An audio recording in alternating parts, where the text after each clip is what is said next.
Maths में मैं आप सभी को एक बात पहले बोलना चाहूँगा कि आप लोग कभी प्री के लिए स्ट्रैटेजी लेकर मत चलिएगा कि हाँ हमेशा इस बार जो है तैयारी करेंगे तो प्री का सोचेंगे और अगली बार जब तैयारी करेंगे तो मेंस का सोचेंगे। ये आपको कुएं में ढकेलेगा, आपसे डबल मेहनत करवाएगा और रिजल्ट भी कुछ नहीं आएगा। तो पहले दिन से ही ऐसे रखो कि मुझे कंप्लीट मैथ चाहिए, मुझे कंप्लीट मैथ पढ़ना है, मुझे कंप्लीट तरीके से तैयारी करनी है।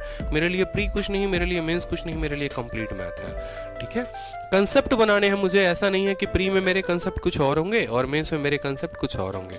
आप एक पर्टिकुलर कंसेप्ट बनाकर चलें कि उसी पर जब आप शुरू से पहले दिन से ही जब आप काम कर रहे हैं तो आप क्वेश्चन को काफी कम समय बनाना सीख जाएंगे, क्योंकि यही एक तैयारी, यही एक स्ट्रैटेजी ऐसी होती है जो लास्ट में धीरे धीरे आते आते पहले आप मैथ के पेपर को 30 मिनट में खत्म करोगे प्री का, फिर 25 मिनट, फिर 20 मिनट और एक वक्त आएगा कि 15-15 मिनट में मैथ खत्म करना शुरू कर दोगे।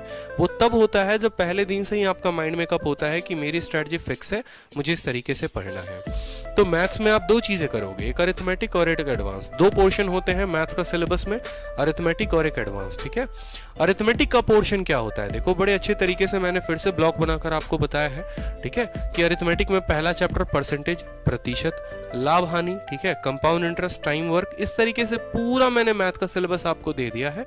ठीक है, ये सिलेबस जो है इसके साथ इनकी वेटेज भी दे रखी है कि देखो प्री में जो परसेंटेज से 1 से 2 सवाल, प्रॉफिट लॉस के 2 सवाल पक्के ही आएंगे, कंपाउंड इंटरेस्ट के 2 सवाल पक्के हैं आएंगे। ठीक है, उसके अलावा पार्टनरशिप का कभी कभी क्वेश्चन मिलता है, कभी नहीं मिलता, साझेदारी का। ठीक है, तो एक एक बात यहाँ पर है। एडवांस में देखोगे तो एडवांस जैसे बदलता है तो एक तरीके से अगर आप देखेंगे तो अरिथमेटिक के 15 सवाल कुल बनते हैं। ठीक है, और यहाँ पर एडवांस में आओगे तो यहाँ 10 सवाल यहाँ से बन जाते हैं। ज्योमेट्री के 3 सवाल मिलते हैं, मेंसुरेशन 2D और 3D के 2 सवाल, इस तरीके से ट्रिग्नोमेट्री के 2 सवाल, algebra, number system, data. Data interpretation के अकेले 4 सवाल आते हैं। अगर आप पिछले पेपर देखेंगे टीसीएस ने जितना कंडक्ट कराया है तो डाटा इंटरप्रिटेशन के 4 सवाल पक्के होते हैं। तो ये आपका कंप्लीट मैथ का सिलेबस था। लेकिन मैथ में स्ट्रैटेजी क्या हो, सिलेबस भी देख लिया, किताबें से पढ़नी है कि वीडियो से पढ़ना है कि पीडीएफ लगाना है, कैसे करना है, क्या करना है कि जिसमें मैथ में आपके 50 में 50 है। तो सेम तरीके से यहाँ पर भी 2 लेवल पर बात की जाती है, 2 स्टेज पर बात होती है। पहला स्टेज है आपका सिलेबस कंप्लीट करना और दूसरा स्टेज है आपका प्रैक्टिस करना। जब सिलेबस कंप्लीट करने की बात करोगे तो देखो 2 तरीके के बच्चे होते हैं, एक तो बिगनर होते हैं और एक जिनका अच्छा लेवल हो गया होता है। तो दोनों केस के लिए यहाँ पर सिलेबस में आओ तो YouTube वीडियोस की आप मदद ले सकते हो। जैसे मेरे कहने का मतलब है कि पर्टिकुलर अगर आपको कोई टॉपिक पढ़ना है तो आप उस टॉपिक को सर्च करिए जहां अच्छे व्यूज होंगे, जिन एजुकेटर्स ने भी अच्छा पढ़ाया होगा, आप उनको पढ़कर अपना सिलेबस कंप्लीट कर सकते हैं। और एक वो बच्चे जिनको कंप्लीट मैथ पढ़ना है, जिनको नहीं आता, बिल्कुल भी नहीं आता, तो वो यहाँ पर मैथ स्पेशल बैच ले सकते हैं। मैं आगे उसके बारे में बताऊंगा। ठीक है, जब आप यहाँ से पढ़ाई कर लेते हैं, जब आपका सिलेबस थोड़ा कंप्लीट होता है या पहले से, तो उसके बाद थोड़ी प्रैक्टिस करेंगे। तो वो कहाँ से करेंगे, तो किरण की प्रीवियस ईयर की बुक से। किरण की किताब आती है, उस किताब को आप परचेस करेंगे और वहां पर अच्छे सवाल दिए हुए हैं, सारे सवाल बेसिक से लेकर हाई लेवल तक। तो आप वहां से परचेस करके पूरे के पूरे सवाल बना सकते हैं। कुछ बच्चे RS अग्रवाल की भी किताब लगाते हैं, तो आप वहां से भी अपना सिलेबस जो है वो कंप्लीट कर सकते हो। क्योंकि अभी ये टियर 1 की बात है, जब टियर 2 आएगा आपको तो मैं आपको बताऊंगा कि कुछ विकास पराशर नाम की भी एक किताब है। ठीक है, एडवांस मैथ की बहुत सारी ऐसी किताबें हैं जो आपको तब लगानी होंगी। ठीक है, तो अभी प्री के लिए ये जो बुक है वो सफिशिएंट है।